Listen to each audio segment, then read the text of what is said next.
Right now, that's it. Okay, so sorry about that, and welcome to our show, those of you on YouTube. Yeah, okay, so we had a little technical glitches here this morning. Again, it's for the first time that we're doing something like this. Is to be expected. For those of you who have been tuning in for a while, notice something new on the screen. And that's our new so-called professional mic here. So I'm featuring it. I don't like it in front of me like that, but maybe it's something that will stay. We'll see. But in either case, in this morning, we're going to start this new morning show format. This is basically to bring a positive outlook, look at things positively, and get the best thing out of every happening and current event. but we're not going to cover the news. I figure, covering the news, we have so many news outlets out there. We already, you guys are already tired of hearing the news. You don't want to hear more news, do you? Exactly. That's what I thought. So what I'm going to do is to bring a twist to the news and not date my videos, obviously. So making my videos, the recording of this program, evergreen, so that it stays good and fresh every morning, no matter what's happening. So again, that's what we're going to do. I'm going to use the news and use my feeds, and we're going to use Twitter, and we're going to use the other social media platforms to bring to not cover those items, but to glean a message of hope, of love, of forgiveness, and just understanding. I think that most of us, if we develop an understanding of things, that'll be better for us to live our lives and to succeed or to prosper, to grow. So I can't be a psychotherapist, as those who know me know that I'm a psychotherapist. I'm authorized, for those of you who are technical out there, or trolls and otherwise, so that you understand that in New York State, I'm an authorized psychotherapist. Now you guys can do your homework and find out what that means. New York State, where the organization, the church that I am a pastor of, is registered in New York State. So I have the authority in New York State to be an authorized psychotherapist. Now in Florida only avails me the clinical and Christian counselor. So that's what I am in Florida. So, and then in each of your states, wherever you are, I claim whatever authority granted under the conditions, under my qualifications within each state. And that's as simple as that. Okay, so fine. So that sets away all you guys who have nothing better to do than to troll and to criticize and to belittle people's lives and people's efforts to help somebody else. Okay, and then, but also, you guys listen. It just shows, even for you, that you have time. The time you spend doing that, you can do something with your life better and improve yourself, improve your life, to help somebody instead of putting people down, and putting people's efforts down. Don't belittle people's efforts.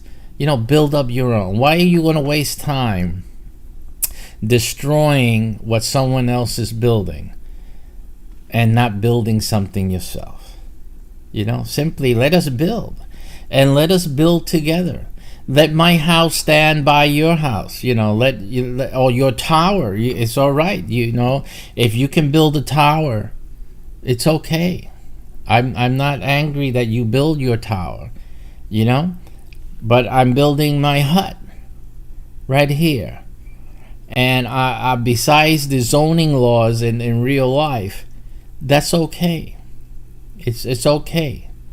But let us, each one of us, occupy in what we're doing in our own lives, in the expression of our own selves. And let us respect each other for that. We live in a society that feels it's okay to criticize and to belittle even people in authority, regardless of your opinion of things that they've said or done in the past, whatnot. Still, we tend to forget, when we're dealing with people, if you belittle important people who are in positions of authority, who are role models to whomever. Just the fact that they're a head of a country, head of a state, you belittle a head of a state, then what's left for your neighbor? This is the society where we're living in is in deep trouble. You have people, and your children are growing up in an atmosphere where there's no respect.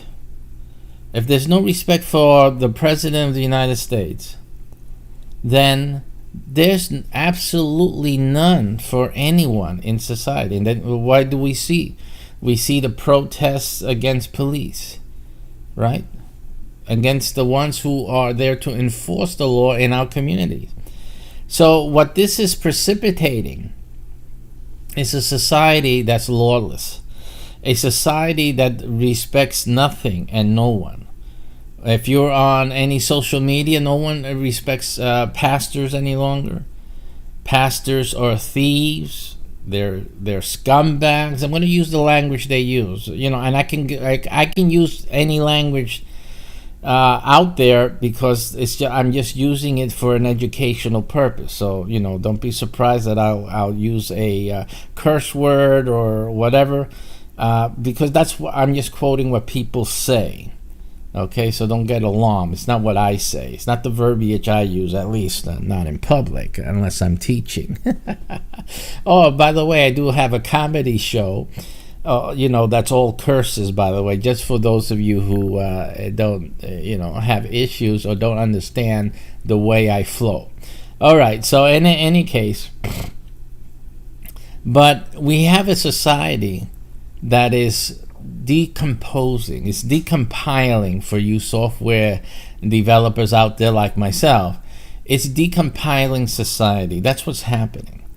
So you take away the authorities, the binds, and everything starts falling apart. And this is what's going on right now. Now, I'm not suggesting that people refasten the binds for the sake of holding the flab in. That's not the point at all. The thing is that you have to realize that what is actually happening. You're not saving your environment. You're not saving your country by releasing these binds. It's not an issue of saving the country. You are endangering this ship. You're endangering the country, and you are risking a great risk of losing this country. So what is it that you have in place for it? Because it won't hold together. You're depending on the cooperation of a whole group of people that may not be willing to cooperate, and in either case will not have the motivation to do so. All right? So again, and then you're saying, well, the same holds true for the other side. But the point is, who has the right? Who has more right in their posit? And for that, you look at things like the Constitution. The Constitution of the United States, for example, tells you what is the right and who has it. See? So if you go by the Constitution of the United States, and those who are leaning on the Constitution of the United States of America, those are the ones that have the right. See? Or that they're in the right, in actuality. It's not that they are in the right, they have the right.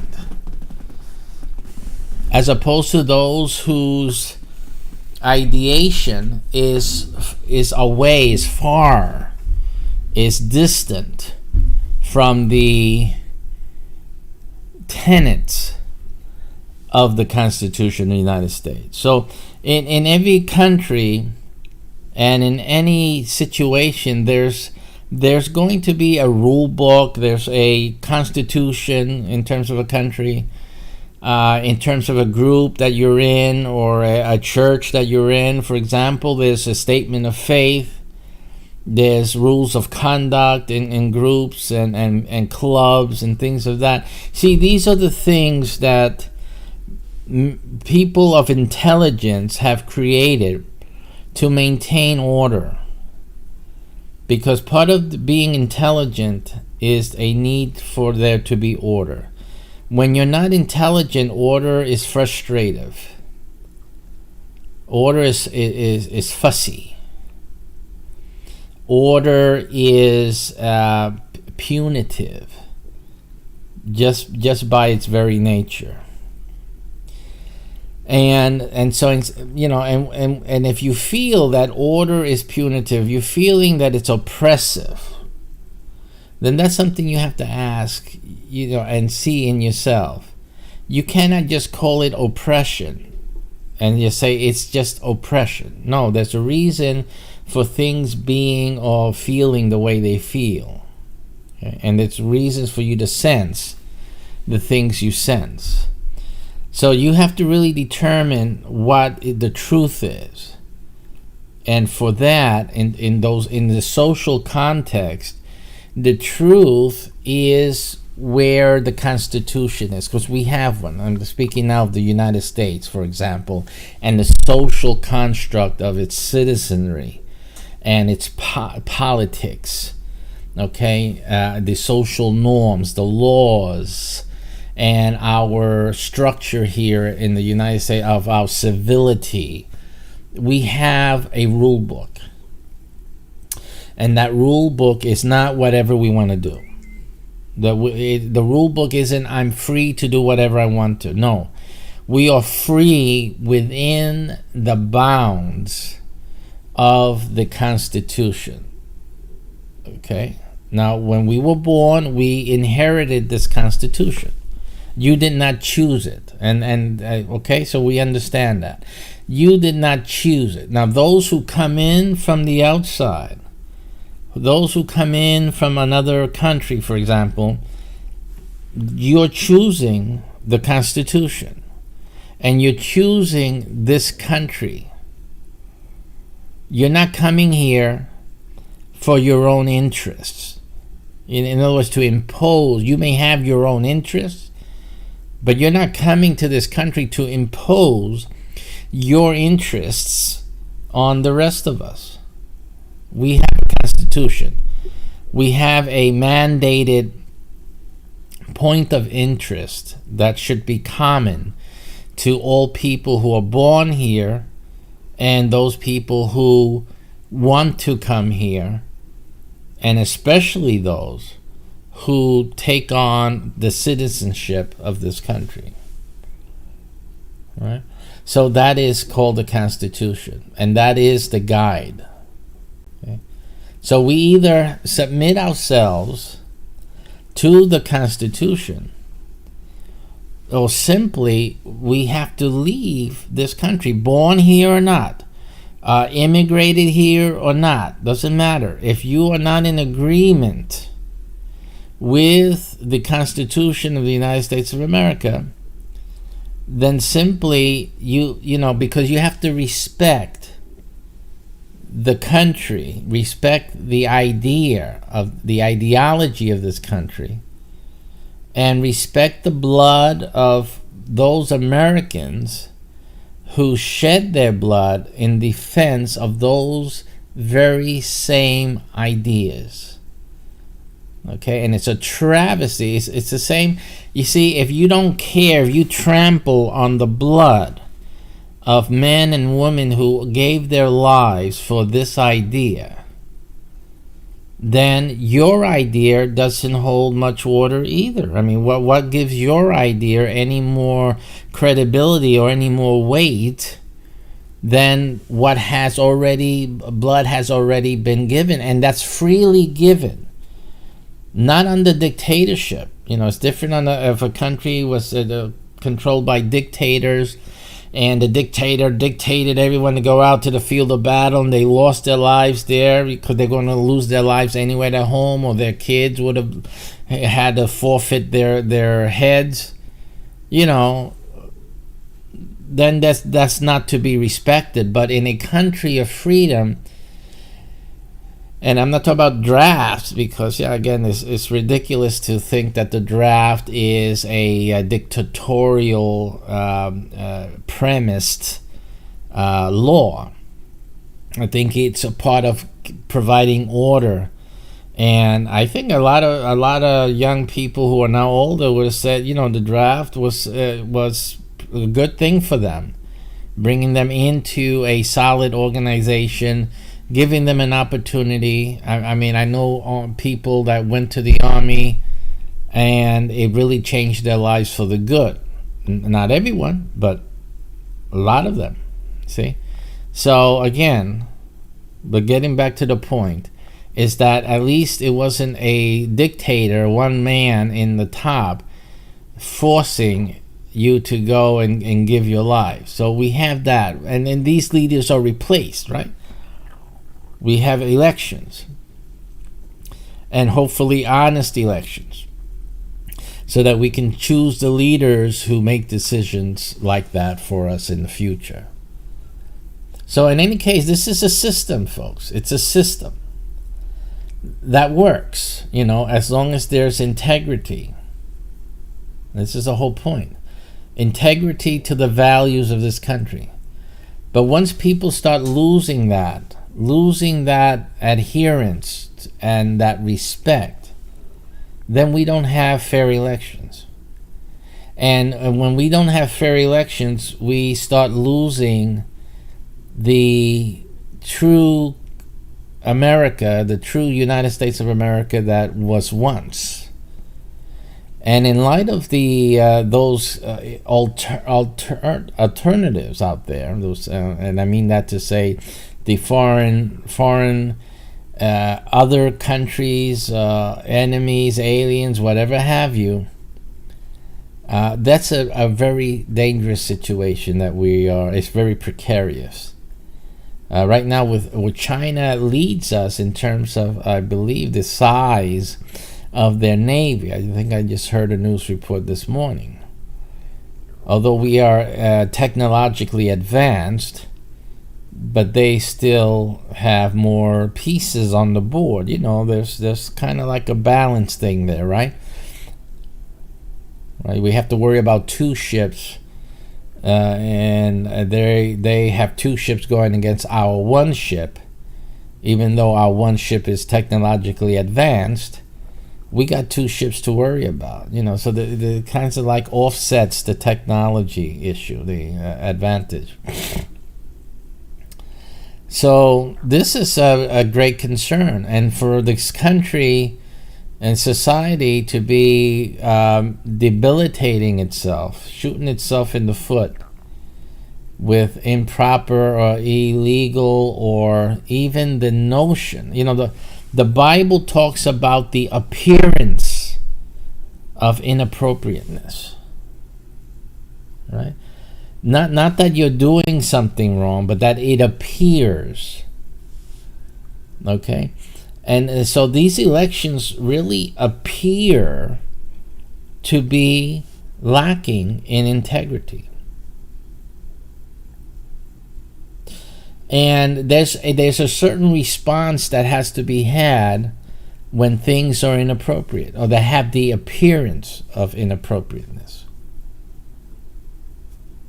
And that has to be eradicated, because if it's not, and this is something for all sides, Democrat, Republicans, Russians and Chinese, and of course the liberals. We can't forget that. But it's something that all sides need to concern themselves and show concern, show that you have integrity. I think that's the message for this morning. Actually, is to show that you have integrity. Forget your political position. Forget your political party right now. And show that you have integrity. And you stand up for what's right. There's a question. Let's investigate it. Show love for your neighbor. Show concern for your fellow citizen. Show concern for the Constitution and for your country. Because when you show concern, then we are unified. But if you have disregard, then you have severed yourself from the Constitution of the United States. Okay? And that can only bring one result. And that's what you guys have to realize, that that's going to happen if you continue on a track of not being responsive to others. If you live in a home with family, you have to concern yourself with how the others are feeling, what they're perceiving. See? So you have to understand that. And it can't be just about you, because it isn't just about you. It's just about you if you live by yourself in a tent, whatever, in a cave, with no one else around. Then it's about you. That's the time where, well, I gotta do me. I have to worry about myself. I gotta do me. See? But when you're living with other folks, and you're living with your family, it's not just about you. It has to be about them. See? It has to be about we. And if you're a citizen of the United States, it has to be about us. U.S. Eh? That's a little funny pun there. Okay.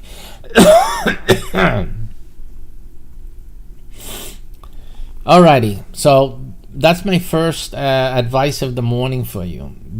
Have empathy for others, for your neighbor, for your co-worker, for your family members. Show concern.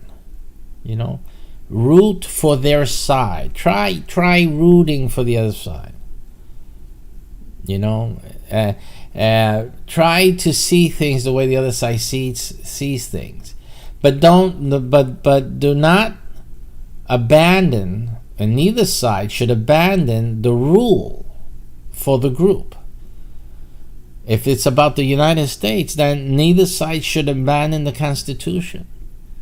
And I think that everyone in that case should be studying, looking at, so it's a time to study, about election law. Look at it. Look what the Constitution, how the Constitution authorizes the states to conduct the elections.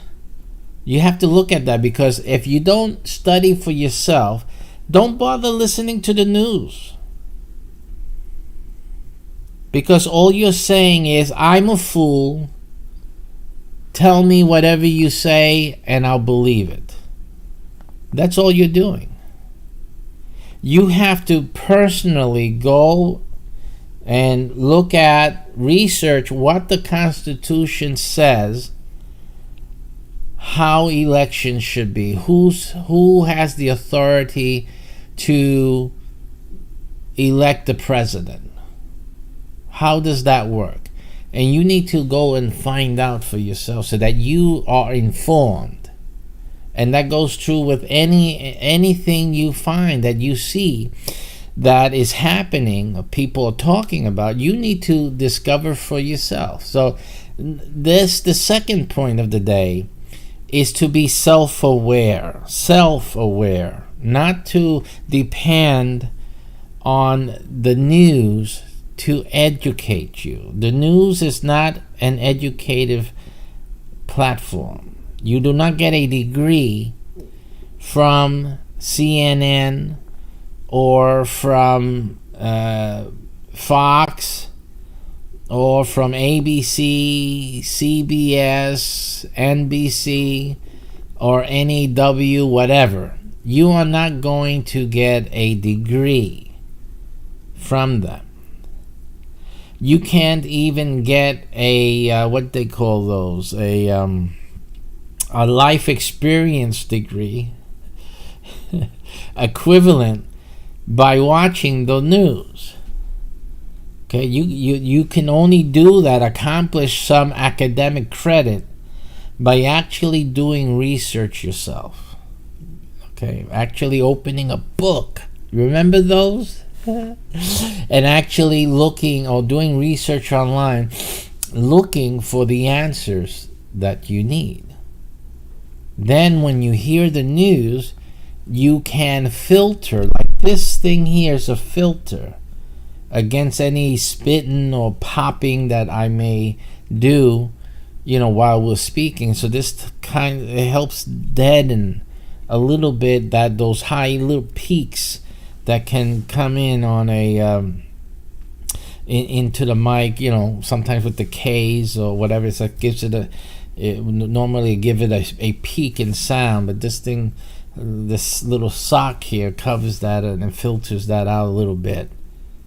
So you need to be listening to the news with a grain of salt, with knowledge, knowing the truth of how things work, instead of letting CNN or the other news reports. That has nothing to do with one channel or the other, one network or the other, or one news department or the other. It's basically the society has now accepted a different kind of journalism, and it's called activism journalism.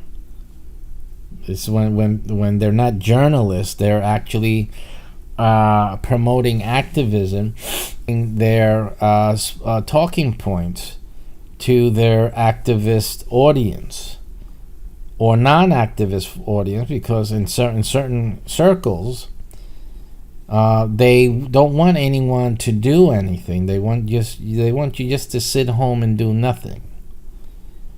So they don't want you to go and to find out about the election laws, for example. They don't want you to see if there is a problem or not. See, because if you're ignorant, then you just go by what the news sources say. That is your doctor. You go to get your medical fix up in the morning, and it's called the news reports, and that's okay for you. That satisfies your educational needs. Think about it for a second. If you watch the news to any degree, think about this. If you watch the news to any degree, that's evidence that you seek information. That proves that you want to learn. The question now becomes, from whom, or from what are you going to learn? See? Are we going to learn from vomit? And what is vomit? Vomit is regurgitation of what someone else ate. Or do you want to eat natural food, fruit from the tree, salad from the garden, right? Meat from livestock. What would you rather eat? Vomit, what somebody else ate, and then they vomited up and gave it back to you in a mini form, already digested and interpreted, which is basically what the news is? Or do you want to find out the facts for yourself? And you go and you find out what the law is. And now you hear when they say XYZ, and you realize, no, this is baloney, because the president has the legal authority and responsibility to talk about this and to address this issue. See? So they can't come to you with any BS. And this country is really falling into a lot of BS. A lot of BS. You guys You guys are swallowing it like a hook, line, and sinker. A lot of vomit.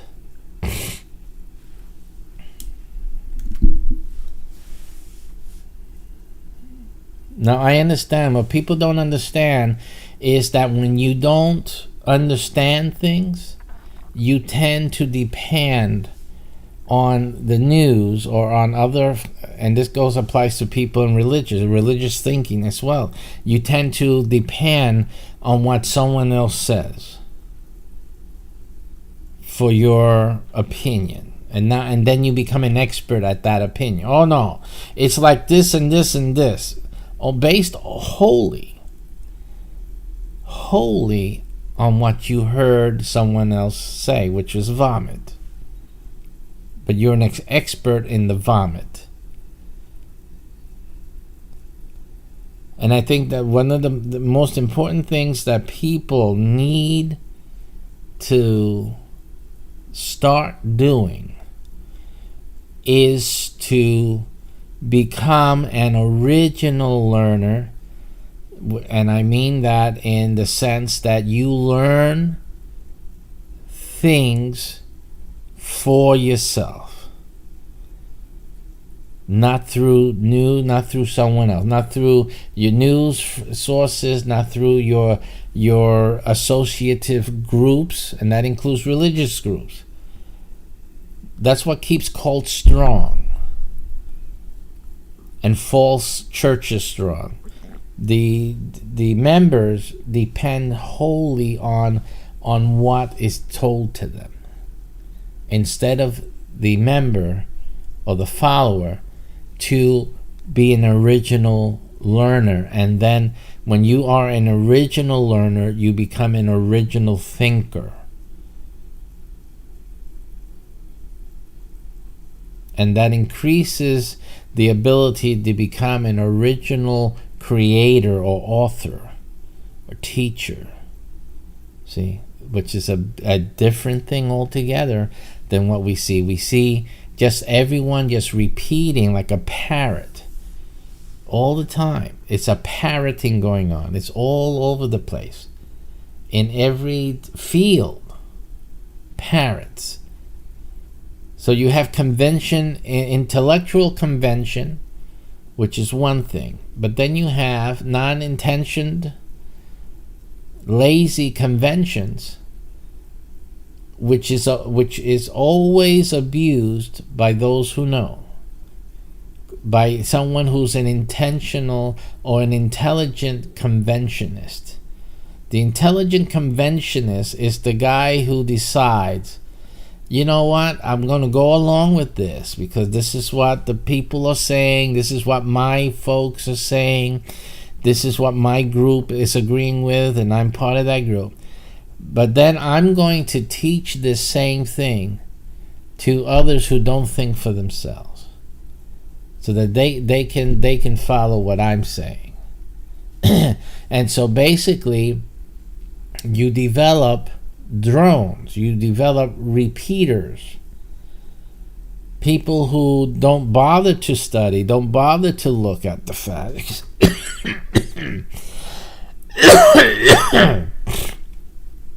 I have a mic for that. I should use that. Who's thinking of that, right? You're going to press down the mute button when you're going to cough. I'm going to start trying practicing that. So then they go to gather these people around them. They don't do their own thinking. And so the guy who knows, guy or gal who knows, speaks to a group that doesn't bother to learn. And all they do is just repeat what the guy or gal on top said. It's a pyramid. It's a pyramid of stupidity. It's a pyramid for destruction. And the only way you can combat that yourself is to insist on being an original learner. I think that's where we all have to start. Become an original learner. Learn things for yourself. Forget your opinion, and you need the discipline. You need to have discipline in not looking at things with a prejudice, but to take things and to look at the original facts, the original rule book that applies to this, and look into it for yourself. What the original rule book, the original guidelines to this science or to this knowledge area is. And then that's where you need to start. Now, if you learn originally, then you can think originally. And that's what I think most people need to start to do. Because otherwise you're a puppet. You're a puppet, a pawn, in a game being played by intentional conventionists. And that's a very dangerous game, especially when you're dealing with important, very important things like the Constitution of the United States.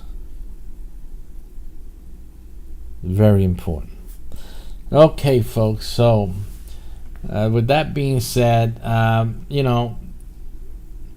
you have to look at what understanding is all about. With things that come in now from the government, new ideas, issues about vaccinations, you need to be careful because you need to use your head on how to proceed with these things. Seems to me that with the young people, for example, those of you who are really not too afraid of getting a sickness like the pandemic, the COVID pandemic now that's circulating, seems to me that you have good reason to get vaccinated because you have a low risk of not being able to overcome any side effect or anything that could happen. Some of you guys, I mean, you hear this now, you say, what do you say? But the issue is that the ones in society that are most likely with the COVID, for example, you see that the number of youth that can get it is high. Not that it's going to kill you, though, right? So we see that the numbers of young people that die from COVID are very minute compared to the older folks who have, not just that they're old, but also they have some comorbid conditions in their health, where they would mostly prone to suffer death from an infection to COVID. So it seems to me, and who would they get it mostly from, though? Is the question. Where would these what is the point of transmission of COVID to these older folks? And most of the older folks, it's factual that most of the older folks are getting it from other old folks, right? Because the greater concentration of older folks that got COVID was in the nursing homes, right? Because they're stuck there. You see, there's a reason for that. But how did it get into? What you have to understand is, how did it get into the nursing home? It wasn't through another old fogey. See, it was from a youngin coming to visit grandma or grandpa, or their mother or their father. One of the younger ones came to visit, or the worker, somebody who's still in working age, are the ones that expose these old folks to the disease. And it's always the young folks that are more likely to contract diseases because the old people, we pretty much stay in our houses. You know what I'm saying?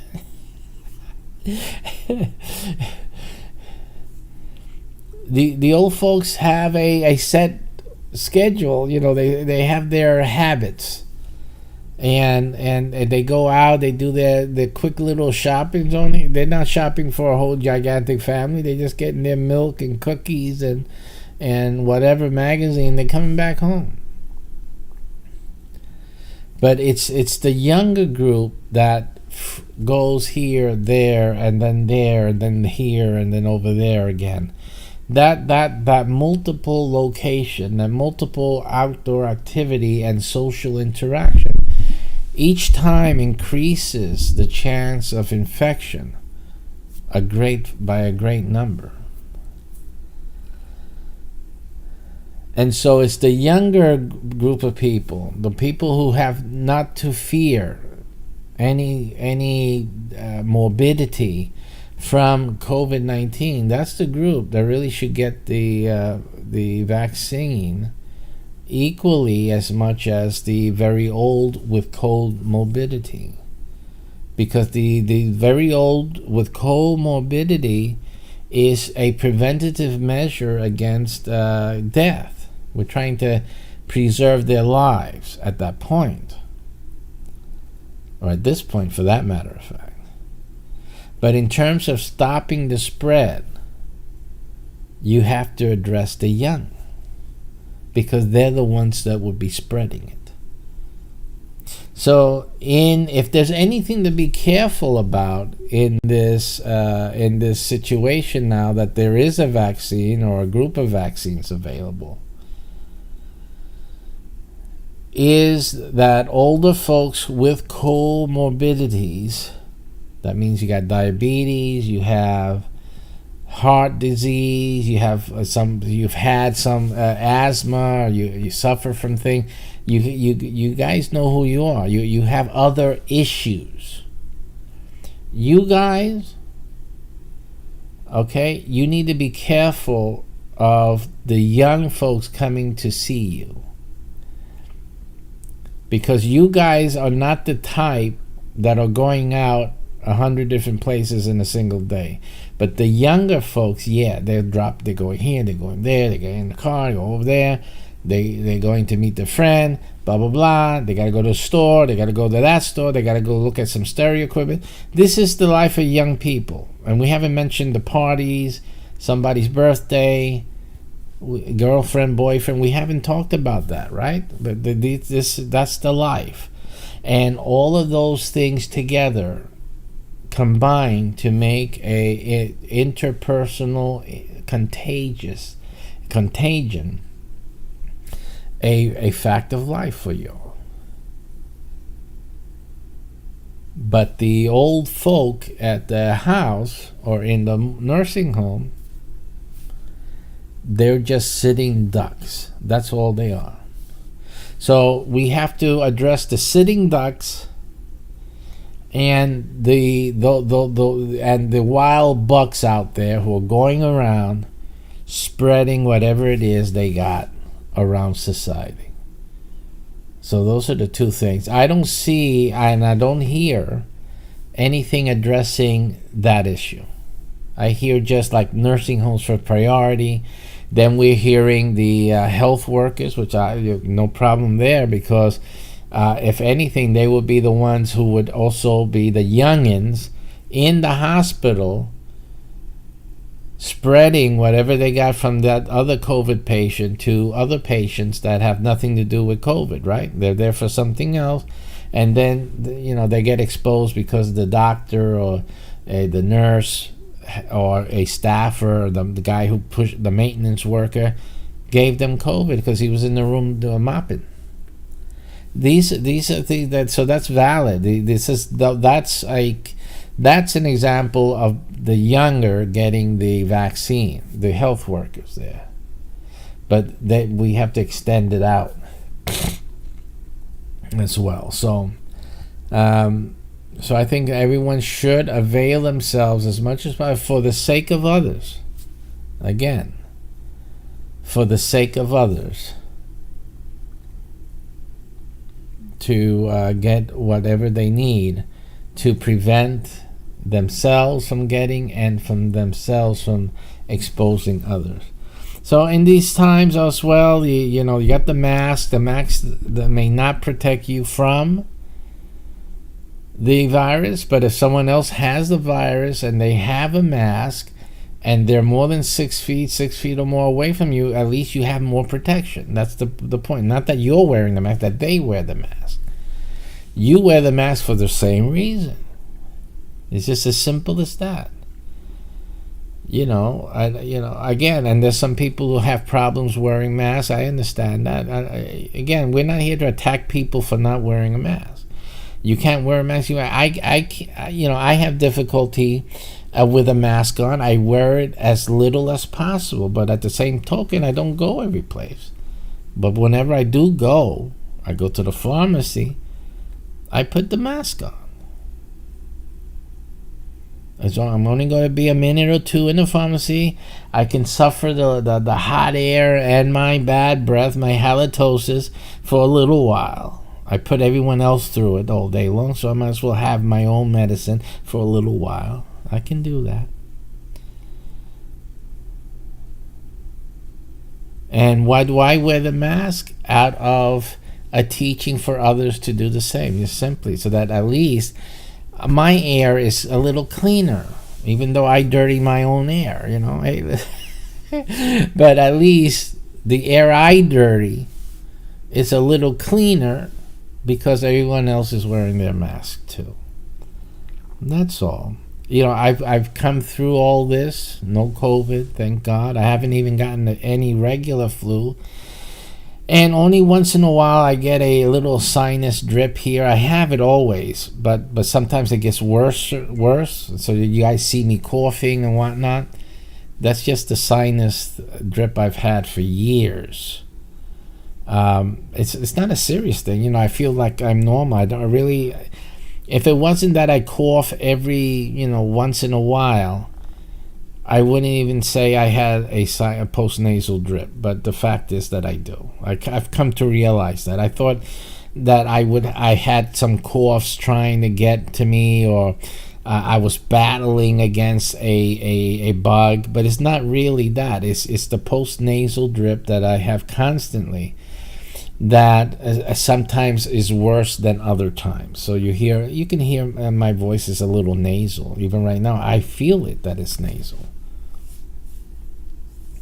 So that's the thing. So, but again, if everyone wears their masks, and I wear my mask, what's the problem with that? I mean, are people getting sick because I wear my mask? I mean, are you getting sick if you wear your mask? It's just a simple question. Do you get sick because you wore your mask? That's it. It makes sense that if I'm sick and I cough or I breathe, more millions of germs escape. Now, if I had a mask on, 100,000 germs escape. Do germs still escape? Of course. Is it as much as it is without the mask? I don't think so. Something's there blocking, so it does something, and it reduces. The whole point is that it reduces the chance that someone else can get sick. See? It's just a reduction. It's not 100%, But, if you had an option between 100% exposure to a disease or to germs and to, 80%?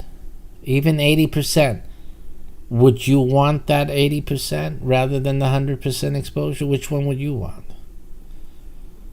I mean, it's just, some people just, you guys need to think. You have to think that even though it's a very slight improvement, it still reduces the chance. Out of 100 people that could get the virus, now we have 80.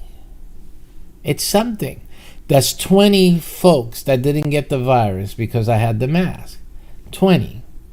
And one of those 20 could be you. And one of those 20 could be me. See that? That's all. That's all we're saying. And then it's up to me to wash my hands, so that 80%. Now I can come and wash my hands every few moments, every 15 minutes. And I reduce the contamination even further down that measurement. So, and again, it's not an issue of fear. It's an issue of clear. It's an issue of thinking. It's just simple, reasoned thinking. That's it. It's not a political statement. All right, so these are some of the things. I'm not in total agreement with a lot of folks out there, and they're wearing masks because a lot of you guys are thinking that you're not going to get sick, and because you're wearing a mask. It has nothing to do with that. And then on the other side, a lot of people don't wear the mask because it doesn't prevent anyone from getting sick. I mean, I'm still going to get sick if someone has the COVID, even with the mask on. See, I'm going to get sick, but you get sick less if the person with the COVID has a mask. You get sick less, meaning that there's a less of a chance that you get sick than if he didn't have a mask at all. That's all. Just increase. If I have a wall, if somebody's sick, and there's a wall between me and that other person, then it's good chances I won't get sick because I have the door closed. I'm here in my own studio, so there could be sick people all over this facility. But if I'm in my room with the door closed, I've reduced the chances of getting sick, except when the AC goes on. But that's why everyone should wear a mask. You got to reduce the amount of contagion in the air. I used to work in a microbiology lab, by the way. This is again, the reasoning is the knowledge I got from my biology training, and so things things can spread. So it's very important that you maintain your cleanliness. Very important. And make sure you get in there and cut those nails, boy, because there's stuff underneath, and then you go scratching yourself all sorts of places. Don't do that. That's nasty. Maintain the cleanliness, and then give yourself some distance. And this adds distance too. This is a distance adder. It adds some distance. That's what it does. Does it protect you 100%? Of course not. Nothing. There's practically nothing that's going to protect you 100%. Don't ever believe it. Don't ever believe it. And before you know it, some types of bacteria and viruses, they'll find another way into your body. So don't believe it. Do not ever rest sure, 100% sure on nothing. There's nothing 100%. That's the only 100% truth there is. There's nothing 100%, okay? But do your best to cover up. It's like they say, when it gets cold, it's cold out there in a lot of places. Layers, right? It's better layers than having one coat. It's better to dress in layers. It's warmer. Same thing. Layers is better than nothing and better than one. Layers. It's more protection. Very good. Also, the other thing we want to talk about is, okay, so let's do it like that. I'm going to cut this here, and then I'll go into another thing and another segment, because the whole purpose is really not to go on and on, but to actually have different teachings within, in separate recorded videos, which I'm doing the recording now. So let me just close this out at least. I can do that by doing this. Yeah. And let me play some video for you. I'll be right back. Just hold on. Yeah. Well, what I'll do, I'll close off the video. We'll come back in a second.